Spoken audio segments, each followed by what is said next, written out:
Just a moment.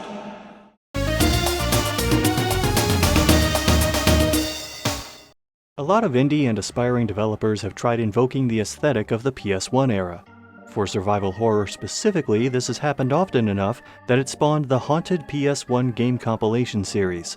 It also inspired UK-based SFB Games, a studio that previously made a ton of Flash games in the heyday of Newgrounds, as well as Snipperclips. I hope I didn't give you game development whiplash with that last statement. Said inspiration led to Crow Country, which... hold on a sec. There, we got the reference out of the way. It was largely made by one guy with the idea of creating the smallest possible survival horror game. The parallels with popular series from the early PlayStation days like Resident Evil and Silent Hill are immediately apparent, but I'm also going to throw in a non-survival horror game that's probably coincidentally similar. Theme Park. Because of the setting, a bit of the art style, it being from around the same time period, and because it was also made by a British studio. Around here we say birds, not bitches, as... The game takes place in 1990 at Crow Country, a theme park in Atlanta which shut down abruptly 2 years ago. Word is that strange things have been seen wandering the fairgrounds, and the park's owner, Edward Crow, is missing. A lady named Mara Forrest shows up. It's Forrest! With one simple goal. Find him. What will she do when she does? As this is throwback-style survival horror, you might wonder how the game handles. First-person, aka tank controls, or third-person controls. The answer is yes. The D-pad is the first-person controls, and the left stick is the third-person controls. You can use one or the other, or even switch between them at will without having to go into an options menu. Regardless of which one you use, Mara's movement is pretty precise. She has a decent running speed and can turn on a dime, which is good because even on the regular difficulty, there's a fair amount of avoiding and weaving through enemies. The perspective would present an issue with seeing things blocked by foreground objects, except the camera can be rotated to avoid that. The only thing that was a minor problem for me was aiming at things way up high, but at least there's a set of crosshairs that appear when hovering over a shootable object. That and I kept accidentally firing a shot when I wanted to reload because I was mixing up what the A and B buttons did. Speaking of, aiming and shooting at monsters, called guests, is fairly simple. I say fairly because there's a little bit of natural drift on where Mara aims. Think original Resident Evil 4. And because some guests will bob and weave so you can't land headshots. Even clearing an area guarantees nothing, as new enemies can appear as the game progresses. When you know where the guests are coming from, this actually kinda makes sense. Add in limited ammo drops, and this could easily end up being a really punishing game. But at least on the normal difficulty, it isn't. For one, while most enemies take a fair amount of bullets, there are a number of environmental obstacles which can be used to take them out faster. Bear traps, electrical boxes, hanging spike traps, exploding barrels. If you take advantage of Mara's nimble movement and kite enemies toward these, you can save a lot of ammo. Also, there's no limit to the amount of times you can save, as long as you know where the save areas are. They're easy to navigate to with the maps found throughout the park, on which Mara will also note where unsolved puzzles, locked doors, and other points of interest can be found.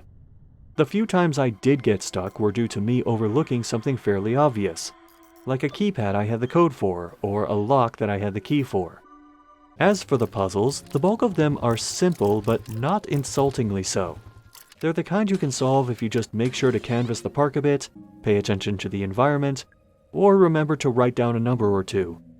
There are a couple puzzles I took issue with, but they were related to secrets and not part of the main progression. Like one where you need to intentionally take damage multiple times. Oh yeah, by the way, there are secrets in this game, and they give you items or bonuses like extra capacity for the shotgun, laser sights for weapons, or even shoes that let Mara run faster. Of course, the prevailing question for any survival horror game is whether or not it's scary. I've played hundreds of horror games, though to be fair, the majority were low-effort trash for a video series I do specifically about the terrible ones. Crow Country didn't outright scare me, though it did have me on edge at a few points, and maintained a solid air of eeriness throughout.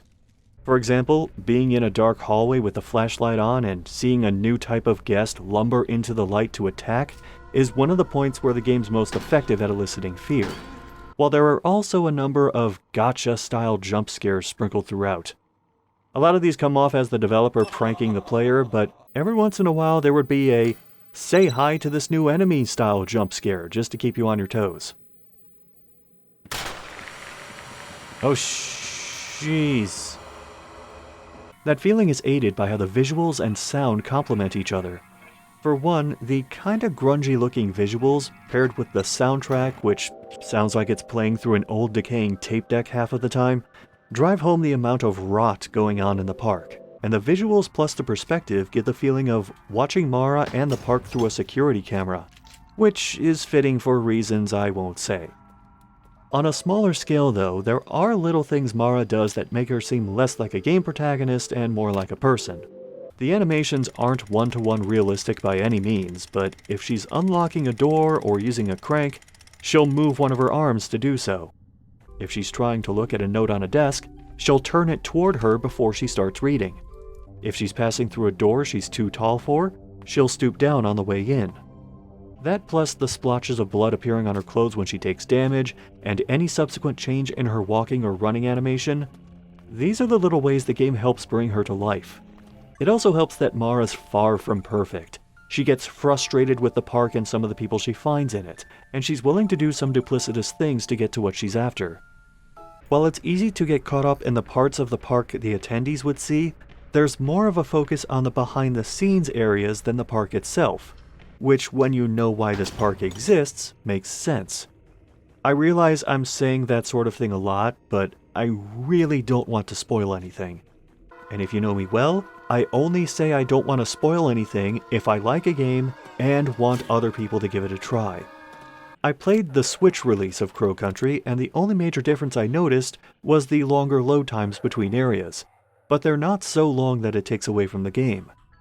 This is an easy recommendation for me, and also a reminder that I've been meaning to hit up Cedar Point for the past 12 years. At least there, the only guests I have to worry about are the ones flipping off the cameras for the roller coaster action shots. Baby, let me take you where the action's hot. Action, action, rock. We can ride the excitement and feel the park rock. Action, action, rock. The action never stops at Action Park. Looking for a great place for the family this summer?